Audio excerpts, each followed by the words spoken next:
భాషా హీరోలకు టాలీవుడ్ అత్తారిల్లైపోయింది. ఎప్పుడు కావాలంటే అప్పుడు వస్తున్నారు. కాదు మన దర్శకులే పిలుస్తున్నారు. వెంకీ అట్లూరి అయితే కొన్నేళ్లుగా మన హీరోలతో సినిమాలు చేయడమే మర్చిపోయారు.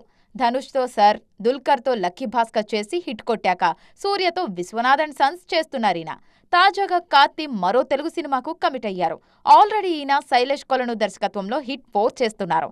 ఇది సెట్స్ పైకి రాకముందే మ్యాడ్ ఫెమ్ కళ్యాణ్ శంకర్ దర్శకత్వంలో ఓ ఎంటర్టైనర్ కు ఓకే చెప్పారు కార్తీ. సితారా ఎంటర్టైన్మెంట్స్ లో రానున్న ఈ సినిమా ఓపెనింగ్ జరిగింది. మీనాక్షి చౌదరి ఇందులో కార్తీతో జోడీ కడుతున్నారు.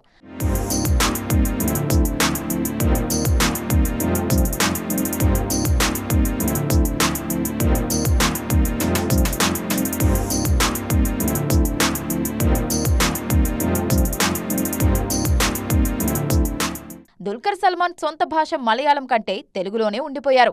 పవన్ సాధినేనితో ఆకాశంలో ఒక తార చేస్తున్నారీయన. అలాగే వంశీ పైడిపల్లి ఆ మధ్య విజయ్తో వారసుడు చేశారు. తాజాగా సల్మాన్తో హిందీ సినిమా చేస్తున్నారు. మరి మన దర్శకులకు తెలుగు హీరోలు డేట్స్ ఇవ్వట్లేదా, లేదంటే డబుల్ మార్కెట్ కోసం డైరెక్టర్లే అటు వెళ్తున్నారా?